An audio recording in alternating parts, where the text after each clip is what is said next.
نحمده ونستعينه ونستغفره ونؤمن به ونتوكل عليه ونعوذ بالله من شرور أنفسنا ومن سيئات أعمالنا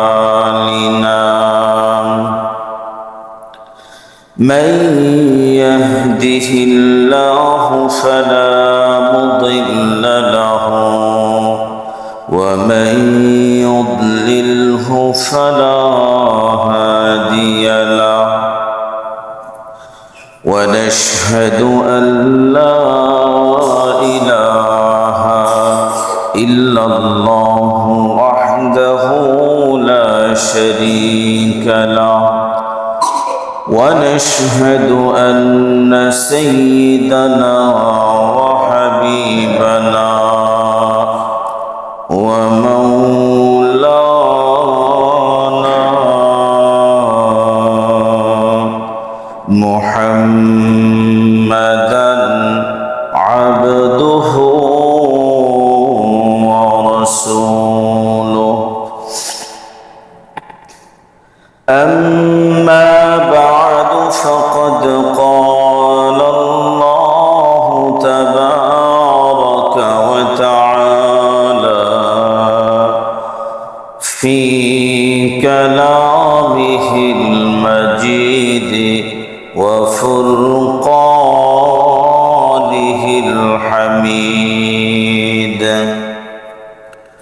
أعوذ بالله من الشيطان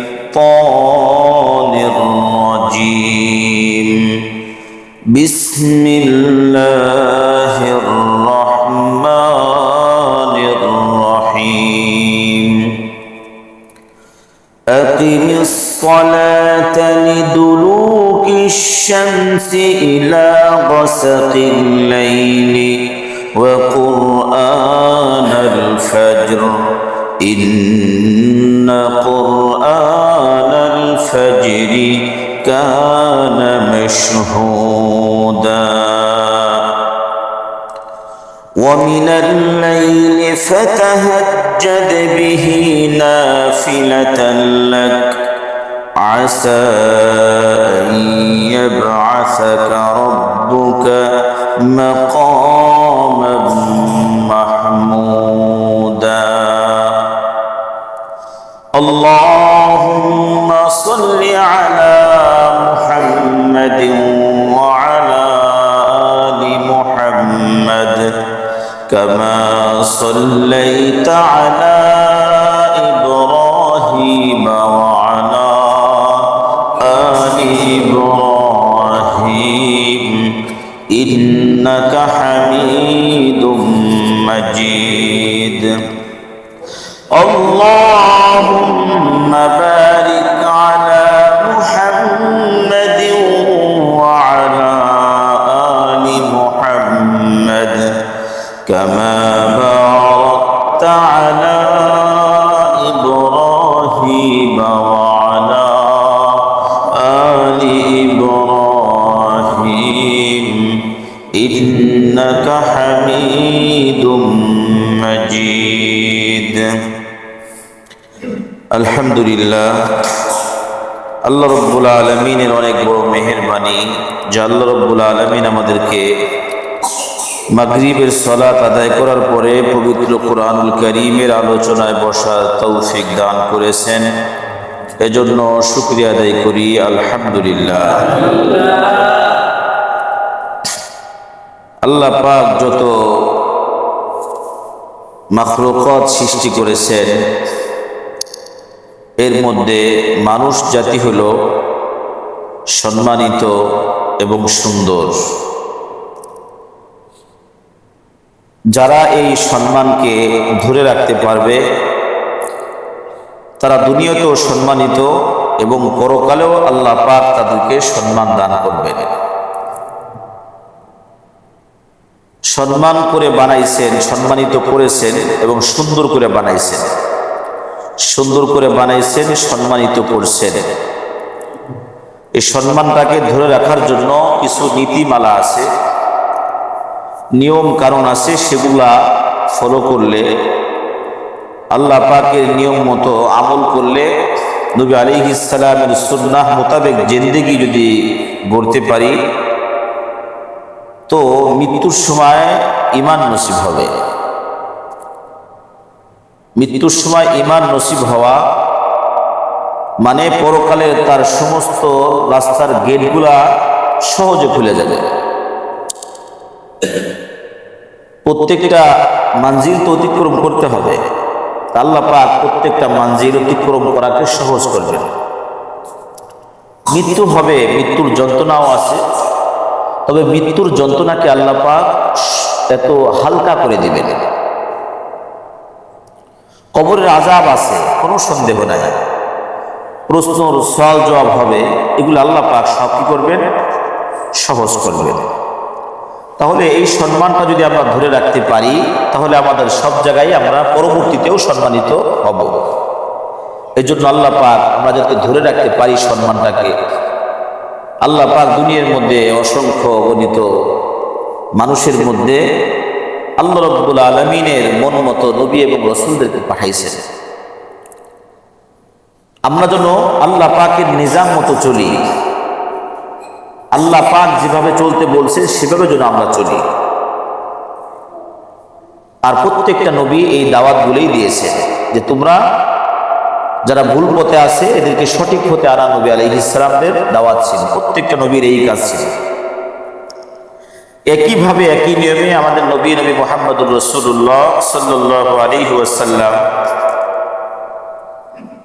আখির নবী, শেষ নবী, তার উম্মতদেরকেও এভাবে হেদায়েতের পয়গাম, হেদায়েতের দাওয়াত দিয়েছেন, আল্লাহ পাকের দিকে ডাকছেন। কিন্তু যারা নবীর ডাকে সাড়া দিয়েছেন তারা কামিয়াব হয়ে গেছেন। এই কালেও কামিয়াব, পরকালেও কামিয়াব। আর যারা নবীর ডাকে সাড়া দেয় নাই, অ্যাভয়েড করে চলছে, অপছন্দ করছে, দুশ্মনী করছে, তারা দুনিয়াতেও আল্লাহ পাক তাদের শেষে লাঞ্ছিত করেই দুনিয়া থেকে বিদায় দিয়েছে এবং পরকালে তাদের জন্য সম্মানজনক কোনো স্থান নাই। নবী আলাইহিস সালামের সাথে যারা বেয়াদবি করছে, খারাপ আচরণ করছে, গালি দিছে, পাগল বলছে, জাদুকর বলছে, ইত্যাদি ইত্যাদি বলছে, তবে তাদের সাময়িকভাবে দুনিয়াবি হাইসিয়তে তাদের ক্ষমতা, তাদের টাকা পয়সা ছিল, দৈহিক শক্তি, রাজনৈতিক শক্তি, অর্থের শক্তি, এগুলো ছিল, তাদের মধ্যে ছিল। তবে শেষটা ভালো হয় নাই। শেষ কি হয় নাই ভাই? ভালো হয় নাই। নবী করিম সাল্লাল্লাহু আলাইহি ওয়াসাল্লাম ইরশাদ করেন, ইন্নামাল আ'মালু বিল খাওয়াতিম। শেষ ভালো যার সব ভালো তার, শেষ ভালো যার সব ভালো তার। জুমায় দুইটা হাদিস শুনেছিলাম যে এক প্রকারের মানুষ তারা জাহান্নামী, কিন্তু বালেগা হওয়ার পর থেকে তারা নেকির কাজ করে, ভালো কাজ করে, বাবা মার সাথে ভালো ব্যবহার, প্রতিবেশীর সাথে ভালো ব্যবহার, নামাজ কালাম ইবাদত বন্দেগী সব করে। মৃত্যুর আগে বেঈমান হয়ে যাবে, নাউযুবিল্লাহি মিন যালিক। মৃত্যুর আগে যদি বেঈমান হয়, কাফের হয়ে মারা যায়, তাহলে এই হাদিস অনুযায়ী এই ব্যক্তির ঠিকানা কোথায়? জাহান্নাম। কেন? ইন্নামাল আ'মালু বিল খাওয়াতিম। শেষের আমলটা নির্ভরযোগ্য। তুমি শেষে কি করে গেলা, এইটাই গ্রহণযোগ্য হবে। আপনি একটা কোম্পানিতে চাকরি করেন, খুব আপনার দ্বারা অনেক উপকার হয়েছে, কোম্পানি অনেক উপরে উঠে গেছে, আপনি যখন বিদায় নিয়ে আসবেন, এমন একটা কাজ করছেন, এই যে 10-12 বছর 15-20 বছর যাই কিছু করছেন, সম্মানটাও অর্জন করছেন, আর থাকবে? শেষ ভালো যার সব ভালো তার। শেষে যদি খারাপই হয় তাহলে সব বরবাদ, সব বরবাদ। তাহলে এই ব্যক্তি যার শেষে এসে ইমান নষ্ট হয়ে গেল, বেঈমান হয়ে মারা গেল, তাহলে এই ব্যক্তির কি অবস্থা হবে? এই ব্যক্তি কোথায়? সে তার খারাপ। তাহলে বোঝা গেল কি আগে যা কিছু করছে এর কোনো দাম নাই। আর আরেক শ্রেণীর ব্যক্তি, আরেক ব্যক্তির কথা হাদিসের মধ্যে আসছে, সে ইবাদত বন্দেগী নাই, নামাজ কালাম কোনো কিছু নাই, কিন্তু জীবনের শেষের দিকে এসে মৃত্যুর আগে এমন ভালো হওয়া হয়েছে, নামাজ কালাম ইবাদত বন্দেগী ব্যবহার আচরণ একদম ফাটাফাটি অবস্থা, ইমান নিয়ে সে মৃত্যুবরণ করলো। এই ব্যক্তির ঠিকানা কোথায় জানে না। কেন? ইন্নামাল আমালু বিল খাওয়াতিম, শেষ আমলটাই কি নির্ভরযোগ্য। শেষে এই জন্য কাফের মুশরিকদের শেষ পরিণাম কি হয় নাই? ভালো হয় নাই। আর যারা ইমান আনছে তাদের প্রথমে অনেক কষ্ট হয়েছে। কি হয়েছে ভাই? অনেক কষ্ট হয়েছে। সাহাবায়ে কেরাম প্রথম যারা ইসলাম গ্রহণ করছেন, লুকায় লুকায় নামাজ কালাম পড়া, দ্বীনের দাওয়াত লুকায় লুকায় দেওয়া, নবী আলাইহিস সালামের সাথে সাক্ষাৎ লুকায় লুকায় করা, ইসলামিক কোনো কথাবার্তা বলার সুযোগ এরকম তেমন হয় না। কাফের মুশরিকরা মারে, খুঁজে খুঁজে মারে। তাদের দল তো ভারী। তাদের দল কি? তাদের দল ভারী। এখন মনে করেন যে কোনো দল যদি মনে করেন তারা ক্ষমতায় যারা থাকবে, এখন যারা আছে বা পূর্বে ছিল বা ভবিষ্যতে থাকবে, আসবে, এখন তারা তাদের হাতে প্রশাসন আছে, পুলিশ বাহিনী আছে, আর্মি বাহিনী আছে, র্যাব, বিজিবি, নৌবাহিনী ইত্যাদি ইত্যাদি। এখন তারা যদি চায় যে প্রত্যেকটা ঘরে অভিযান করে আমি সাইজ করবো, পারবে? আপনি কিছু করতে পারবেন না, এবং বিগত পারেও নেই। সঠিক হোক আর বেঠিক হোক, তারা চাইলে কি করতে পারে। ওই জামানায়, নবী আলাইহিস সালামের জামানায়ও এরকম হয়েছে। গোটা কয়েকজন সাহাবী মুসলমান ইসলাম গ্রহণ করছে, এদেরকে জুলুম আর নির্যাতনের শেষ চূড়ান্ত পর্যায়ের জুলুম নির্যাতন করছে। তবে তারা ইমান থেকে সরে দাঁড়ায়। ইমান থেকে কি ভাই? সরে দাঁড়ায়। হযরতে বেলাল রাদিয়াল্লাহু তাআলা আনহু, আল্লাহু আকবার, নবী আলাইহিস সালামের আশিক ছিলেন। বেলাল রাদিয়াল্লাহু তাআলা আনহুকে উত্তপ্ত বালুর উপরে শোয়ায় রাখা হয়েছে, বুকের উপরে আবার পাথর চাপা দিত। এরপরও বেলাল রাদিয়াল্লাহু তাআলা আনহুর মুখ থেকে আহাদ আহাদ শব্দ বের হইত। আল্লাহ এক অদ্বিতীয়, আল্লাহ এক অদ্বিতীয়, এই শব্দটাই বের হইত। কাফের মুশরিকরা বলতো যে না, লাত উজ্জার কথা বলো, লাত উজ্জার কথা বলো, আল্লাহর কথা বলবো না, মুহাম্মাদের কথা বলবো না, বললে পরে শাস্তি হবে। শাস্তি কি? শাস্তি দেবা শেষমেশ মৃত্যু হয়ে যাবে, তবু মুহাম্মাদের ভালোবাসা দিল থেকে যাবে না। তবু আল্লাহ পাক যে এক অদ্বিতীয়, এই কথাই মুখ দিয়ে বের হবে, দ্বিতীয় কোনো শব্দ মুখ থেকে বের হবে না। এরা ছিলেন সাহাবী। আর আমরা একটা যদি গাড়ির টায়ার বাস্ট হয়ে যায়, আরে বাপরে, দৌড় কারে করে, কেউ কাউরে খুঁজে পায় না, কঠিন অবস্থা। এগুলো আমাদের ইমান, তাই না ভাই? এই জন্য ওই জামানায় কাফের মুশরিকরা খুব কষ্ট দিছে, খুবই কষ্ট দিছে। কাফের মুশরিকদের ব্যাপারে আলোচনা করার পরে আল্লাহ রাব্বুল আলামিন, এখন আল্লাহ রাব্বুল আলামিন নবী আলাইহিস সালামকে বলতেছেন, কাফের মুশরিকদের বিভিন্ন প্রকারের আলোচনা করার পর আল্লাহ পাক বলতেছেন কি? নবী আলাইহিস সালামকে বলতেছেন, আকিমিস সালাতা লিদুলুকিশ শামসি ইলা গাসাকিল লাইলি ওয়া কুরআনাল ফাজর। আল্লাহ পাক বলতেছেন, আরে কাফের মুশরিকরা যা মনে করে করুক, ঈমান আনুক না আনে না, এদের যা ইচ্ছে তাই করুক, আপনি এদিকে ভ্রুক্ষেপ করেন না, দরকার নাই। আপনি কি করেন? আপনি আল্লাহ পাকের ইবাদতে মাশগুল হন। এত চিন্তা ভাবনা করার দরকার নাই। হেদায়েতের মালিক কে? আল্লাহ। আল্লাহ পাক বলছে, আমার হাবিব, এত চিন্তা ফিকির করার দরকার নাই। কে ঈমান আনলো, কে আনলো না, আপনি জোর করে কাউকে ঈমান আনাইতে পারবেন না। আপনি আপনার রবের ইবাদতে আপনি মশগুল হন, সব বাদ দেন, আপনার রবের দিকে আপনি ফিরে, মানে রবের ইবাদতে মশগুল হয়ে যান। আল্লাহ পাক নবী আলাইহিস সালামকে ওই সময় কাফের মুশরিকদের জুলুম নির্যাতন বিভিন্ন প্রকারের চক্রান্ত আল্লাহ পাক বলতেছেন বাদ দেন ওগুলো, আপনি আপনার ইবাদতে মশগুল হন। সর্বোপরি কথা হলো জীবনের যে কোনো পরিস্থিতিতে আল্লাহ পাককে ভোলা যাবে না। যে কোনো পরিস্থিতির সম্মুখীন আপনি আমি হই না কেন, যে কোনো পরিস্থিতি সামনে আসুক না কেন, আপনি আপনার রবকে ভুলতে পারবেন। রবকে স্মরণ রাখতে হবে। দুনিয়ার সব ভুলে গেলে কোনো অসুবিধা নাই যদি রবকে স্মরণ রাখতে পারে। ভাই গরম লাগতেছে, এসির পাওয়ার কি কমাইতেছেন না? তাই কি হয়েছে? গরম লাগতেছে না আপনার কাছে নাকি? আপনাদের ঠিক আছে না? তাহলে আমার একটু ফ্যানটা একটু কমাই দেওয়া যাবে? আমি একটু ঘামাই দিয়ে দিয়েছি, দেন একটু ফ্যান দিয়ে দেন মেহরবানি করে মাস্টার।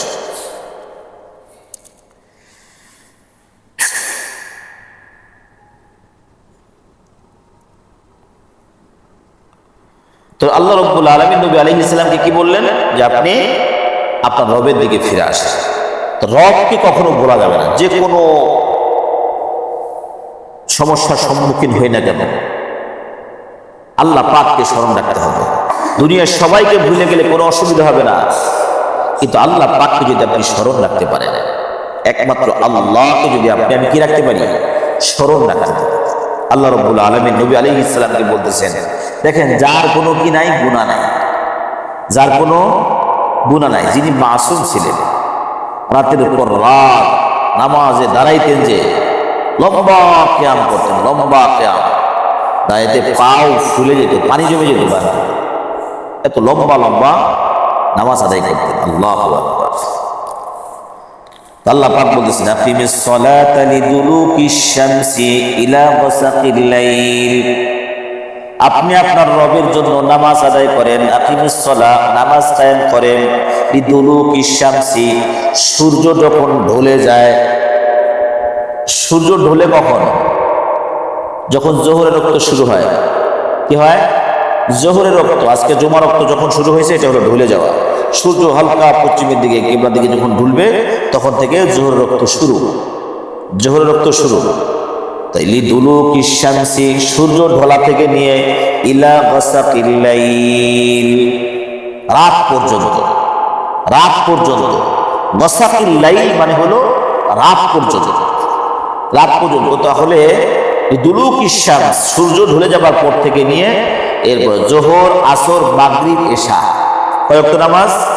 4 ওয়াক্ত নামাজ। ইলা গাসাকিল লাইল, লিদুলুকিশ শামসি ইলা গাসাকিল লাইল, সূর্য ঢলা থেকে নিয়ে আপনার গাসাকিল লাইল, রাত্র পর্যন্ত নামাজ পড়ো। ওয়া কুরআনাল ফাজর, এরপরে হলো ফজরের নামাজ পড়ো। এরপরে কি পড়ো? ফজরের নামাজ। তাহলে জোহর, আসর, মাগরিব, এশা হয়ে গেল। ফজরের নামাজের কথা আল্লাহ রাব্বুল আলামিন পরে আলাদা উল্লেখ করছে, আলাদা উল্লেখ কেন? এরপর আবার আল্লাহ পাক বলতেছেন, ইন্না কুরআনাল ফাজরি কানা মাশহুদা, কেননা নিশ্চয়ই ফজরের সালাতটা সাক্ষ্য হিসেবে থাকে, সাক্ষী হয়। ফজরের সালাত যখন তুমি আদায় করবা, তখন এই নামাজটা সাক্ষী হবে। কিসের সাক্ষী? এই নামাজের সাক্ষী হবে হলো 2 শ্রেণীর ফেরেশতারা, যারা রাত্রে ডিউটি করছে। যেই সমস্ত ফেরেশতারা সারা রাত ডিউটি করছে, ওই ফেরেশতারা তোমাকে নামাজে দেখা আসমানের দিকে উঠবে, আর দিনের ডিউটির ফেরেশতারা তখন নামবে। এই 2 ফেরেশতা তোমার ফজরের নামাজের সাক্ষী হয়ে যাবে। বান্দা যখন ফজরের নামাজে দাঁড়ায়া যায়, ফজরের সালাতে যখন বান্দা দাঁড়ায়া যায়, রাতে যে সমস্ত ফেরেশতারা ডিউটি করছিল, ওই সমস্ত ফেরেশতারা নামাজের দাঁড় করায়া আসমানের দিকে ওঠে। আল্লাহ পাকের সামনে যায় যখন রিপোর্ট জমা দেওয়া শুরু করে, আল্লাহ রাব্বুল আলামিন সব কিছু জানেন। জানার পরেও ফেরেশতাদেরকে জিজ্ঞাসা করেন, কি ব্যাপার আমার ফেরেশতারা, আমার বান্দাদেরকে কোন হালতে দেখে আসছো? যেই সমস্ত বান্দারা ফজরের সালাতটা পড়ে, ওই সমস্ত বান্দাদের ব্যাপারে আল্লাহ পাকের কাছে রিপোর্ট হয়ে যায় যে ওগো আল্লাহ, আপনার মাহবুব বান্দারা, আপনার প্যারা বান্দাদেরকে আপনার কুদরতি পায়ে সিজদা অবস্থায় দেখে আসছি। ওগো আল্লাহ, আপনার বান্দাদেরকে নামাজে দাঁড় করায় দেখে আসছি। আপনার বান্দারা এত কষ্ট করে ঘুম থেকে উঠা সুন্দর করে ওযু করে পবিত্রতা অর্জন করে মসজিদে যায় নামাজের জন্য অপেক্ষা করতেছে। মুয়াজ্জিন সাহেব আযান দিয়েছে, আপনার বান্দারা মসজিদের দিকে আসছে। ইমাম সাহেব যখন নামাজে তাকবীরে তাহরিমা দিয়ে দাঁড়ায় গেল, আপনার বান্দারাও সাথে নামাজে দাঁড়ায় গেছে। রব্বুল আলামিন একমাত্র আপনার হুকুম পালন করণার্থে, আপনাকে সন্তুষ্ট করার জন্য আপনার বান্দারা এত কষ্ট করে ফজরের নামাজে দাঁড়াইছে। এই ফেরেশতারা তো এই সাক্ষ্য দিল। দ্বিতীয় আবার যে ফেরেশতারা দিনের ডিউটিতে আসছে, তারাও আইসে দেখতেছে আমার আল্লাহ পাকের বান্দারা নামাজে দাঁড়াইছে। কিসের নামাজ? ফজরের নামাজে দাঁড়াইছে। ফজরের নামাজে দাঁড়ানো অবস্থায় ওই ফেরেশতারা আবার ডিউটি যখন শুরু করে দিল, এই ফেরেশতারা আবার যখন সন্ধ্যাবেলায় যাবে, তখন বান্দা আল্লাহ পাকের কাছে তখন রিপোর্ট দিবে, আল্লাহ আমরা যখন ডিউটিতে নামলাম ফজরের সময়, যা দেখলাম তোমার বান্দারা নামাজে দাঁড়াইছে। আবার এখন মাগরিবের সময় আবার তোমার কাছে যখন আসলাম, মাগরিবের নামাজে দাঁড়ানো অবস্থায় দেখে আসছি। কার কাছে সাক্ষ্য দিবে ভাই? আল্লাহ পাকের কাছে সাক্ষ্য দিবে। চিন্তা করছেন? আল্লাহ পাক জানেন না? জানেন। জানা সত্ত্বেও জিজ্ঞাসা করেন, এটা মজা। এই একটা কি মোহাব্বতের ব্যক্তির সবকিছুই মজা লাগে। যাকে ভালো লাগে, তার হাঁটা চলা ভালো লাগে, তার কথাবার্তা ভালো লাগে, সে যদি এরকম একটু বেকা টুপি বানায় পরে ওই মোহাব্বতে ওরকম তারই ভাল লাগে। মোহাব্বতের মানুষের সবকিছুই ভাল লাগে, তাই না? মোহাব্বত যদি তৈরি হয়ে যায় সবকিছুই ভাল লাগে। তার খোঁজ খবর রাখতে ভালো লাগে, তার সবকিছুই ভালো লাগে। যখন মোহাব্বত তৈরি হয়, তার খোঁজ খবর, তার কি আশায় বিষয় সবকিছু ভালো লাগে। আল্লাহ পাক তো বলছেন, আমি আমার বান্দাদেরকে অতি আদর করে বানাইছি। আল্লাহ পাক জানেন, আল্লাহ পাক জানেন। জানা সত্ত্বেও ফেরেশতাদেরকে জিজ্ঞাসা করেন, কি ব্যাপার ফেরেশতারা, কোন অবস্থায় দেখে আসছো? দুইটা দল ফেরেশতারা যারা ফজরের নামাজ জামাতে পড়ে, এদের ব্যাপারে এই দুইটা দল ফেরেশতারা আল্লাহ পাকের দরবারে সাক্ষ্য দেন। এই জন্য আল্লাহ রাব্বুল আলামিন বলতেছেন, ইন্না কুরআনাল ফাজরি কানা মাশহুদা।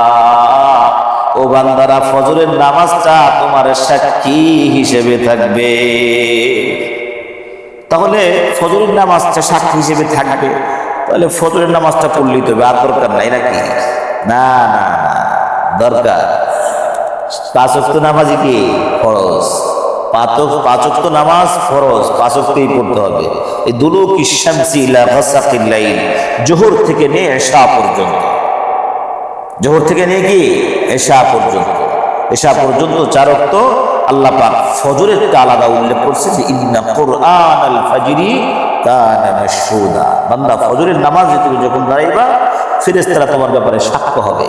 যারা আসবে ডিউটি পরিবর্তন করতেছে, সবাই তোমাকে হ্যাঁ মাশাআল্লাহ দেখে আসছে, আল্লাহ তোমার গুণগান গাইতেছে। বুঝতে পারছেন? এজন্য ফজরের নামাজে আমরা জামাতে আসবো ইনশাআল্লাহ। ফজরের নামাজটা পড়বো। অনেকে আছে ফজরের নামাজটা পড়েই না, আল্লাহ পাক মাফ করুন। অনেকে আছে ফজরের নামাজটা পড়েই না। আমাদের আসলে কেমন মুসলমান, মানে মাঝে মাঝে খুব কেমন কেমন যেন লাগে, অস্থির লাগে, অস্থির লাগে, খুবই অস্থির লাগে যে আমরা এরকম হবো কেন? খাঁটি মুসলমান যে, যদি সবাই মতো মুসলমান, যদি মুসলমানের পরিপূর্ণ গুণ আপনার আমার মধ্যে চলে আসে, আপনার দ্বারাই কোনো ব্যক্তি কষ্ট পাবে না, আপনি ক্ষতিগ্রস্ত হবেন না, আপনি ক্ষতিগ্রস্ত কাউকে করবেন না। খাঁটি মুসলমান যদি আপনি আমি হইতে পারি, তাহলে কেউ কারোর বিরুদ্ধে লাগবে না, সবাই সবাই কল্যাণকামী হবে, তাই না ভাই? খাঁটি মুসলমান যদি আপনি আমি হয়ে যাই, খালি শান্তি আর শান্তি। ভিন্ন ধর্মের লোকরা যখন মুসলমান হয়, হায় হায় রে, এদের অবস্থা কি নামাজ, কি ওযু, কি গোসল, কি সুন্দর কথাবার্তা, সব চেঞ্জ, সব চেঞ্জ। আমাদের মাদ্রাসায় একটা ছেলে পড়ে, দুইটা ছেলে পড়ে, ওর বাবা মুসলমান হয়েছে, হিন্দু ছিল, হিন্দু থেকে মুসলমান হয়েছে, হিন্দু থেকে মুসলমান হয়েছে। এই কথাবার্তা, ব্যবহার, আচরণ অন্য পদের ভালো। ওই যে একবার আপনাদেরকে হয়তো বা শুনেছিলাম যে একজন মুসলমান, নতুন মুসলমান হয়েছে, শুধু সূরা ফাতিহা শিখছে। কি শিখছে? সূরা ফাতিহা শিখছে। সূরা ফাতিহা শিখছে, 2 রাকাত নামাজ পড়ে তার লাগে 15-20 মিনিট, আর আমাদের 4 রাকাত পড়তে লাগে 4 মিনিট। ওই ব্যক্তি শিখছে শুধু সূরা ফাতিহা। তারা জিজ্ঞেস করে, কি বাবা তুমি তো মুসলমান নতুন হয়েছে? হ্যাঁ। তুমি তো অন্য কিছু শেখো না? কি শিখছো? তোর সূরা ফাতিহা শিখছি। কার কিছু করার না, নামাজে পড়ে তো লম্বা। আরে তোমরা তো আল্লাহ পাকের দলের লোক, তোমাদের উপর তো আল্লাহ পাক সন্তুষ্ট, তোমরা আল্লাহ পাকের দলে আগে থেকেই আসো। এই জন্য তোমরা যখন বলো আলহামদুলিল্লাহি রাব্বিল আলামিন, আল্লাহ পাক সাথে সাথে শুনে নেয়। তোমরা আল্লাহর দলের লোক, আগের থেকে আল্লাহর দলে আসো বললে আল্লাহ পাক সাথে সাথে শুনে। আমি এতদিন নাফরমানি করছি, নতুন মুসলমান হয়েছি, আল্লাহকে নতুন করে চিনছি। আমি যখন আল্লাহ পাকের সামনে দাঁড়াই, সূরা ফাতিহা পড়ি, আমি প্রত্যেকটা আয়াত পড়ি, একটা আয়াত পড়ি, যতক্ষণ পর্যন্ত দিলের মধ্যে সাক্ষ্য না দেয় যে আমার রব বলতেছে সামনে আগাও। আমার দিলের মধ্যে যখন সাক্ষ্য আসে যে বান্দা তোমার সূরা ফাতিহার প্রথম আয়াতটা আমি শুনছি, এখন তুমি সামনে আগাও, আমি তারপরে একটা আয়াত পড়ি। ওই আয়াত যখন আল্লাহ পাকের থেকে আবার এলকা হয় যে সামনে আগাও, তখন আর একটা আয়াত পড়ি। এভাবে শুনতে শুনতে আর পড়তে পড়তে আমার 20টা মিনিট সময় লেগে যায়। চিন্তা করছেন তাদের কি ঈমান, তাদের কি নামাজ, আর আপনার আমার নামাজই পড়ে না। আল্লাহ মাফ করেন, আল্লাহ মাফ করেন। তাহলে আমরা নামাজের, ফজরের নামাজের কথা শুনলাম না। এরপরে আল্লাহ রাব্বুল আলামিন বলতেছেন নবী আলাইহিস সালামকে, ওয়া মিনাল লাইলি ফাতাহাজ্জাদ বিহি নাফিলাতান লাক। আল্লাহ পাক নবী আলাইহিস সালামকে বলতেছেন তাহাজ্জুদ নামাজটা আপনার একটু অতিরিক্ত একটা আমল। নাফল মানে কি? নফল, অতিরিক্ত আমল। নফল মানে কি? নাফিলাতান লাক, আপনার জন্য অতিরিক্ত একটা আমল। কি? তাহাজ্জুদের নামাজটা পড়া। তাহাজ্জুদের নামাজ পড়া এটা অতিরিক্ত একটা আমল, তবে এই আমলের মর্যাদা অনেক অনেক বেশি, অনেক অনেক বেশি। তাহাজ্জুদ নামাজ কাকে বলা হয়? তাহাজ্জুদের নামাজ কাকে বলা হয়? আমরা শুনি না তাহাজ্জুদের নামাজ, তাহাজ্জুদের নামাজ। তাহাজ্জুদের নামাজটা কি, কখন পড়তে হয় জানার দরকার আছে না?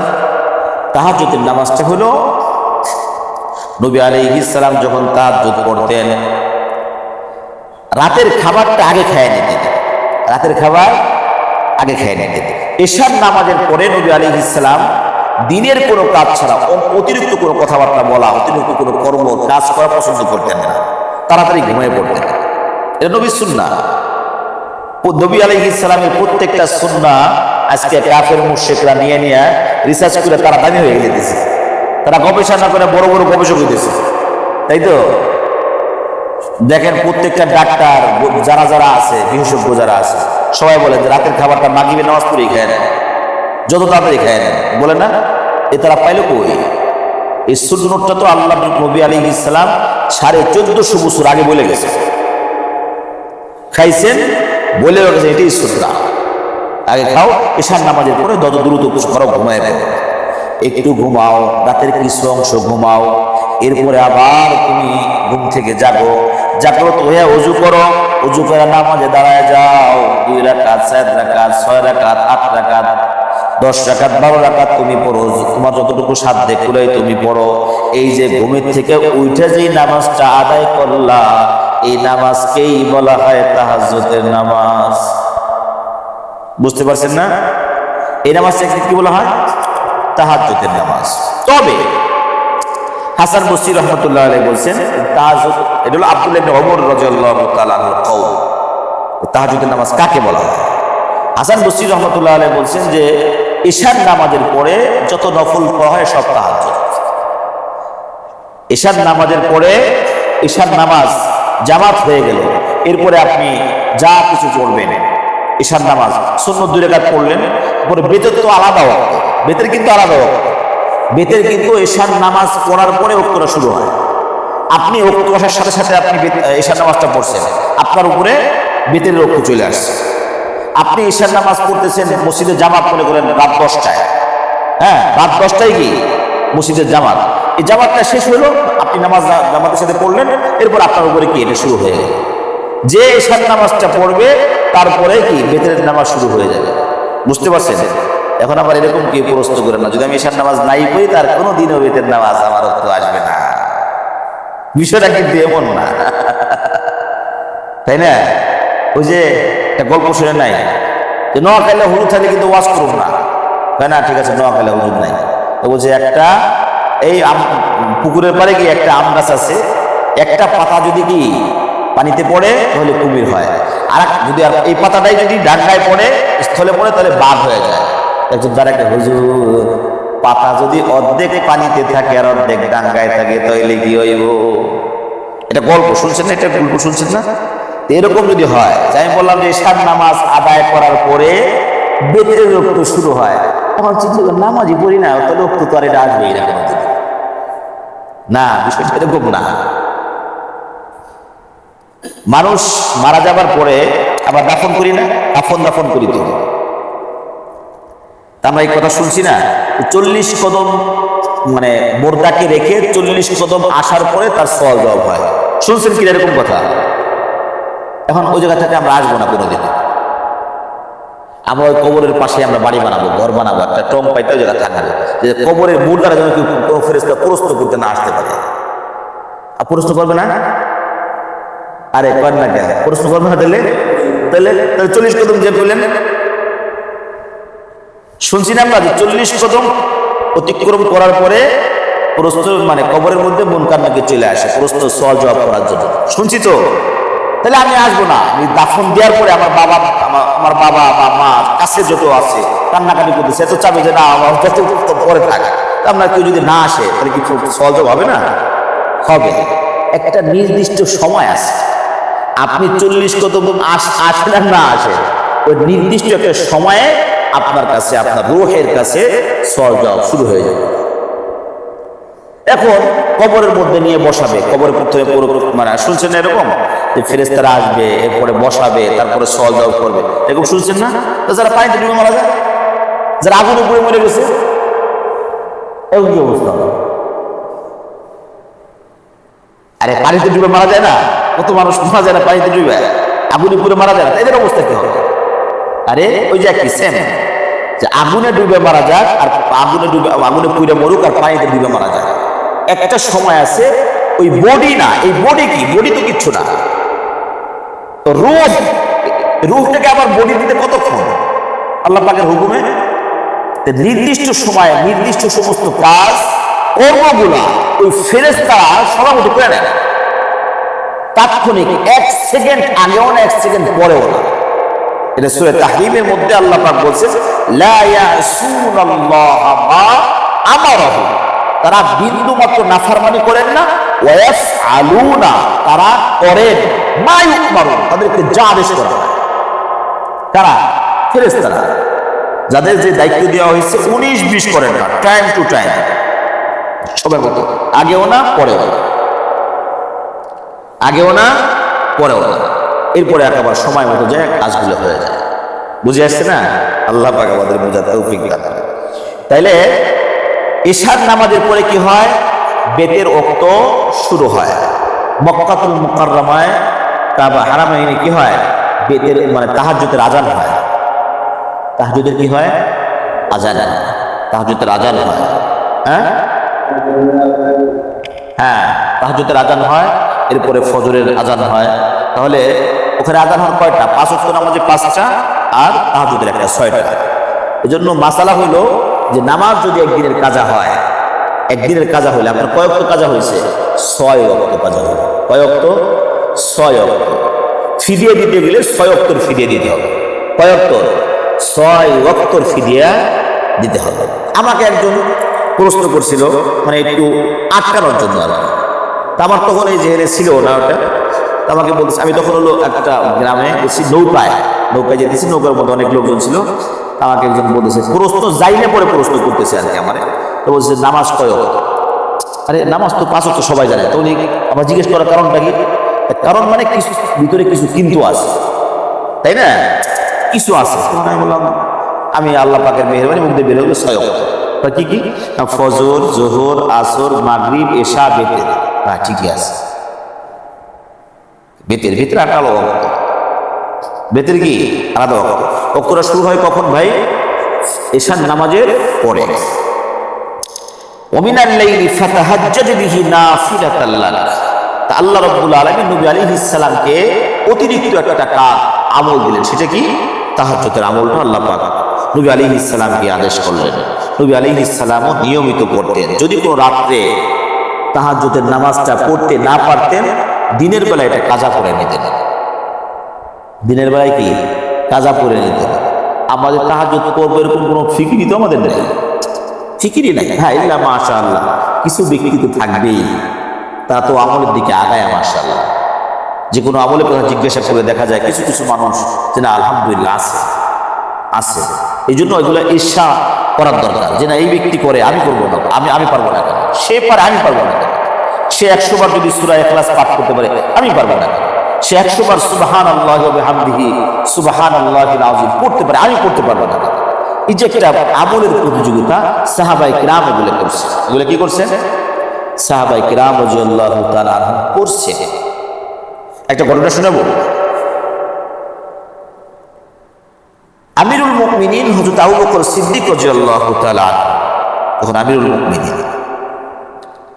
চিরকুট জমা হইলো যে আমার খেদমতের জন্য কোনো ব্যক্তি নাই, আমার অনেক কাজ বাজ করা লাগে, আমি একমাত্র বুড়ি মানুষ, আমার সাথী সঙ্গী কেউ নাই, আত্মীয় স্বজন কেউ নাই, আমার বাড়িতে কিছু কাজকর্ম করে থাকে, সেগুলো একটা যদি রাষ্ট্রীয়ভাবে এটা দেখাশোনা করা হয় আমার জন্য ভালো হবে। চিরকুট পড়ছে কোথায়? সরকারের বক্সের মধ্যে। চিরকুটটা দেখছেন কে কে? আবু বকর দেখছেন, ওমর দেখছেন, সাহাবায়ে কেরাম দেখছেন। চিরকুটের জায়গায় চিরকুট পড়ে আছে। তো ওমর ফারুক রাদিয়াল্লাহু তাআলা চিন্তা করছেন, আমি আজকে রাত্রে যাব, কারণ আমি যদি দিনে যাই তাহলে অন্য সাহাবীরা দেখবে আর বলবে, আরে যে হযরত আপনি থাকেন, আমি যাই, তাই না? আমি রাতের অন্ধকারে আমি যায়া এই বুড়িমার এই কর্মগুলো আমরা করে দেব।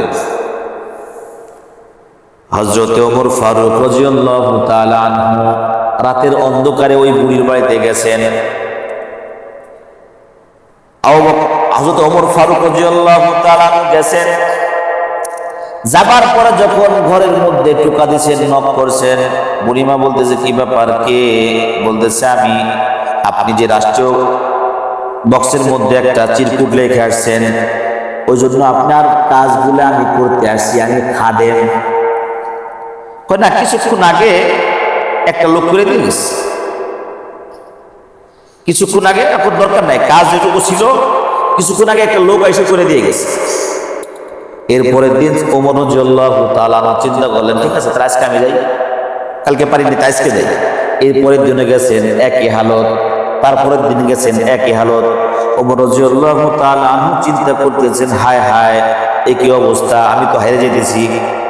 তাই চিন্তা করছেন যে কোন লোকটা এই কাজগুলো করে, একটু দেখেন। ওমর রাদিয়াল্লাহু তাআলা রাতের অন্ধকারে আরো আগের থেকে লুকায় আছেন যে কে কাজ করতে আসে, এই কাজগুলো কে করতে আসে দেখবেন। আল্লাহু আকবার। সময় মতো দেখেন টুক টুক টুক টুক করে একজন ব্যক্তি আসতেছেন, দূর থেকে দেখা যায় না, ঢাকা ঢোকা ব্যক্তি। আয়েশা যখন ভিতরে ঢুকে সব কর্মগুলো কইরা দিয়ে যায়, পিছন দিয়ে যখন যাইতেছে ওমর রাদিয়াল্লাহু তাআলা পিছন থেকে চিনে ফেলতেছেন, এই ব্যক্তি আর কেউ না, এ হলো আমিরুল মুমিনিন আবু বকর সিদ্দিক রাদিয়াল্লাহু তাআলা আনহু। আল্লাহু আকবার। ওমর রাদিয়াল্লাহু তাআলা আনহু পিছন দিক দিয়ে যায় আবু বকর রাদিয়াল্লাহু তাআলা আনহুকে জড়ায় ধরলেন, কি ব্যাপার? রাষ্ট্রীয় কত কর্মে সারাদিন আপনি ব্যস্ত থাকেন, উম্মত নিয়ে কত ফিকির না আপনি করেন, এরপরও কি দরকার আছে রাতে কার কর্মগুলো করার জন্য? কি দরকার আছে? হযরত আবু বকর সিদ্দিক রাদিয়াল্লাহু তাআলা আনহু বলতেছেন, ও ভাই ওমর, কবরে তো আমি আবু বকরও যাইতে হবে, কবরের সামানা তৈরি করতেছি। বুঝতে পারছেন? আমিরুল মুমিনিন কি বলতেছে যে কবরে তো আমার যাইতে হবে, আমি কবরের সামানা তৈরি করতেছি। কবরে কি নিয়ে যাব ওমর, কি নিয়ে যাব? ওমর রাদিয়াল্লাহু তাআলা একবার বলছেন, ইয়া আবু বকর, আপনি শুধু 3টা রাত 3 দিন 3 রাত ছিলেন গারে সোরের মধ্যে। যখন কোন ব্যক্তি মক্কাতুল মুকাররমা হারামাইনে যখন জিয়ারতে যায়, জিয়ারার মধ্যে দেখায় গারে সোর, প্রথমেই গাড়িটা ওই জায়গা যায়। প্রথমে জিয়ারার সময় মক্কা থেকে নিয়ে কাবার যখন ভেড়ুল থেকে উঠাবে গাড়ি নিয়ে, সর্বপ্রথম আপনাকে জান্নাতুল মুআল্লার পাশ দিয়া গারে সোরের কাছে আপনাকে নিয়ে যাওয়া হবে, ওখানে নামাই দিন এবং বলা হবে যে এইটা সেই গারে সোর যেখানে নবী আলাইহিস সালাম হিজরতের সময় 3 দিন 3টা রাত এই গুহার মধ্যে পার করছে। সেই গুহার মধ্যে আর কেউ ছিল না, আবু বকর একা ছিল। নবীর সাথে কে ছিল? নবী আলাইহিস সালামের সাথে আবু বকর সিদ্দিক রাদিয়াল্লাহু তাআলা একা ছিলেন। আহা, এই ঘটনা, এই যে একা যে ছিলেন, এটাও সূরা তাওবার মধ্যে চলে আসছে, সাহিবুহুমা ফিল গার, যে দুইজনের একজন, মানে দুইজনের একজন কে? নবীর সাথে কে আছে? আল্লাহু আকবার। কোরআনের মধ্যে আসছে আল্লাহ পাক কত মুহাব্বত করেন আবু বকর রাদিয়াল্লাহু তাআলা। আর আবু বকর আল্লাহ পাক, আল্লাহু আকবার, নবীকে কি মুহাব্বত না করতে দেন, কি মুহাব্বত না করতে দেন। গারে সোরের মধ্যে যে 3 দিন 3 রাত ছিল না,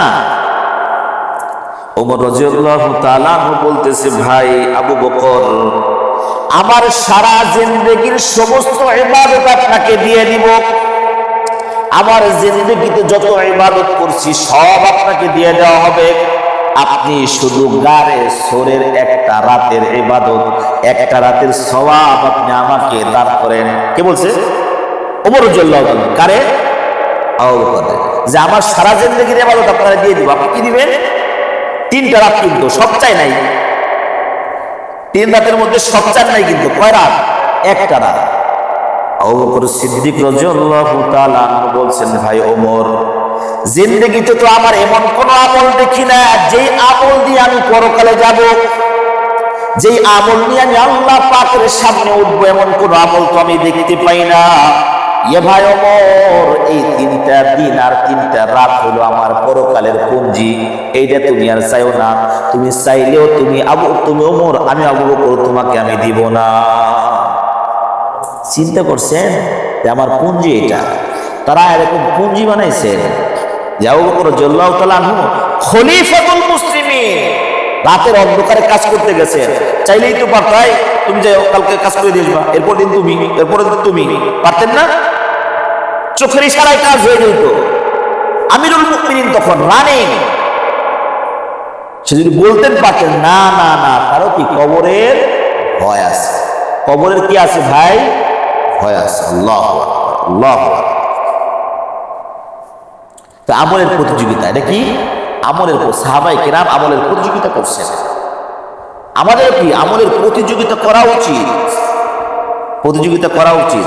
যে আমি এই কাজটা করছি, আমি এটা করবো। ফজরের নামাজে আমি প্রত্যেকদিন জামাতে আমি হাজির হব, জামাতের সাথে নামাজ পড়বো। আমি একা না, আমার সাথী সঙ্গীদেরকে নিয়ে যাবো, এরকম ভাবে তাফসীরের মধ্যে নিয়ে যাবো। আমলের প্রতিযোগিতা করা। ও 100 বার পড়ছে, আমি 200 বার পড়বো। ও 500 বার পড়ছে, আমি 1000 বার পড়বো। ও 100 বার দুরূদ শরীফ পড়ছে, আমি 1000 বার পড়বো। ব্যাপার না। আপনি শুধু সদিচ্ছা হলে আপনি পারেন, চেষ্টা করলে আপনার হয়ে যায়। চেষ্টা করলেই কি হয়ে যায়? এই যে মনে করেন যে আমার ভাই বড়দার চাকরি, সবাই তো কর্মে ব্যস্ত, কেউ কিন্তু আজারে না, সবাই কাজ করে, তাই না? সবাই কর্ম করে। তা আমি যদি খামিরাগুলা তৈরি করি আর দুরূদ শরীফ সাল্লাল্লাহু আলাইহি ওয়াসাল্লাম বলি, তাহলে আমার কতবার হয়ে যায়? আমি যদি চিন্তা ফিকির করি, এটা সময় নিজের আমলের একটা রুটিন করা, যে আমি অফিস থেকে এই কাজগুলো করবো, আমি যখনই লিখবো তখন আমি মানে আস্তাগফিরুল্লাহ বলবো, আস্তাগফিরুল্লাহ আস্তাগফিরুল্লাহ বলবো। অথবা যখন এই কাজটা করি তখন দুরূদ শরীফ পড়বো, যখন এই কাজটা করি তখন এই আমলটা করবো, যখন রাস্তা দিয়ে হাঁটি তখন এই জিকিরটা করবো। পারা যায় না? সহজ, করলেই হয়, আপনি চেষ্টা করলেই পারে, কোনো ব্যাপার না। সাহাবায়ে কেরাম এই প্রতিযোগিতা করছেন। সালাম যখন শুরু হলো, আফসুস সালাম, বেশি বেশি সালাম দাও, সালাম প্রচার করো। সাহাবায়ে কেরামের সাথে হাঁটতেন, এই যে একটা গাছ করছে, দুই দিক দিয়ে যাবার আসসালামু আলাইকুম। সালামের প্রতিযোগিতা, কে সালাম আগে দিতে পারে, কে আগে সালাম দিতে পারে, আল্লাহু আকবার, কে আগে সালাম দিতে পারে। এই জন্য সালামের কি করা? আমলের প্রতিযোগিতা করা। কি করা ভাই? আমলের প্রতিযোগিতা করা। ওমিনাল লাইলি ফাতাহাজ্জাদ বিহি নাফিলাতাল লাক, ইয়া রাসূল আপনাকে রাতের কিছু অংশ, কিছু সময়, রাতের কিছু সময় আপনি তাহাজ্জুদের নামাজটা আদায় করেন, এটা আপনার অতিরিক্ত একটা আমল দেয়া হলো। কে বলছেন? রাতের কিছু অংশ, মিনাল লাইল, রাত থেকে কিছু অংশ।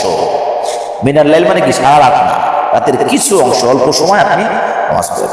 আচ্ছা, এরপর দেখেন কি বলতেছে আল্লাহ পাক, আসা আইয়াবআসাকা রাব্বুকা মাকামান মাহমুদা, যদি আপনি এগুলা করেন সম্ভবত অচিরেই আল্লাহ পাক আপনাকে মাকামান মাহমুদা মানে প্রশংসিত স্থান আপনাকে দান করবেন। মাকামে মাহমুদ দান করবেন। কি দান করবেন? আপনার রব আপনাকে মাকামে মাহমুদ দান করবেন। এই মাকামে মাহমুদ কিন্তু আমি অনেকবার শুনছি না? শুনছি অনেক ওয়াজ নসিহতে শুনছি। মাকামে মাহমুদ কি? মাকামে মাহমুদটা কি? দেখতে কেমন? এটা কত বড়? মাকামে মাহমুদটা কি?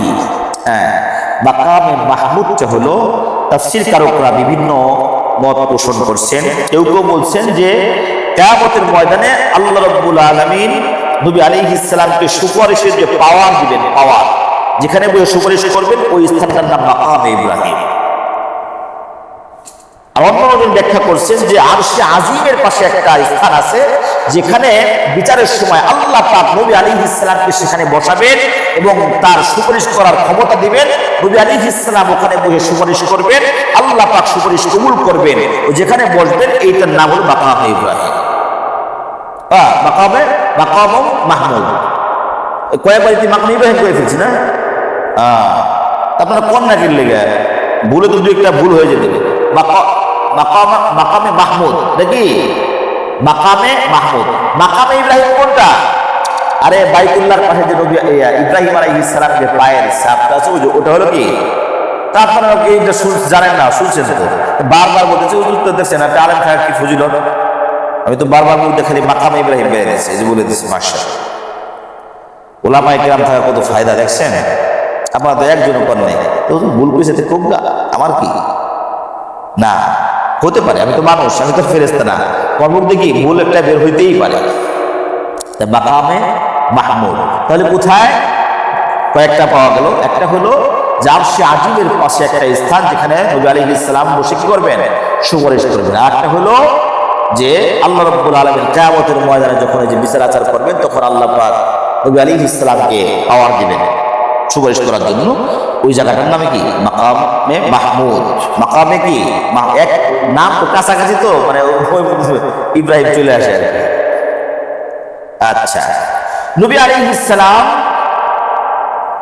পরকালে 3 বার সুপারিশ করার পাওয়ার পাবেন। কয়বার? আল্লাহ পাকের কাছে অনুমতি পাবেন 3 বার সুপারিশ করার জন্য।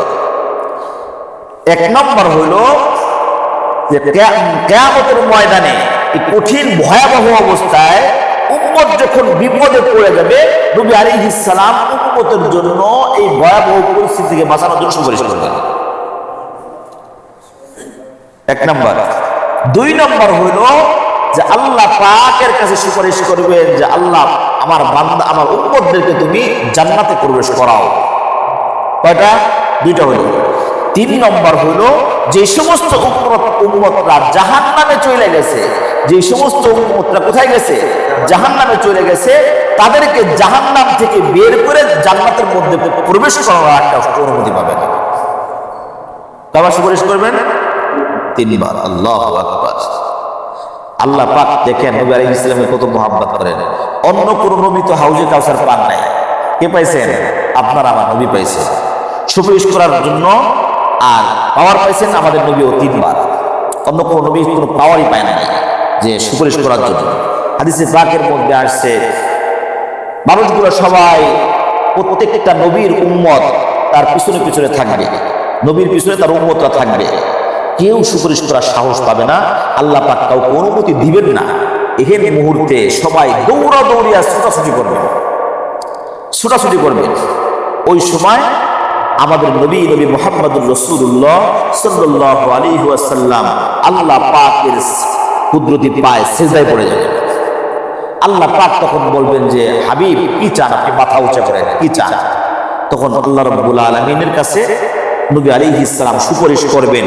অন্য কোন নবী করেন নাই, আমাদের নবী করবেন, আল্লাহ পাক সুপারিশ কবুল করবেন। এটাও মাকামে মাহমুদ, এটাও কি মাকামে মাহমুদ।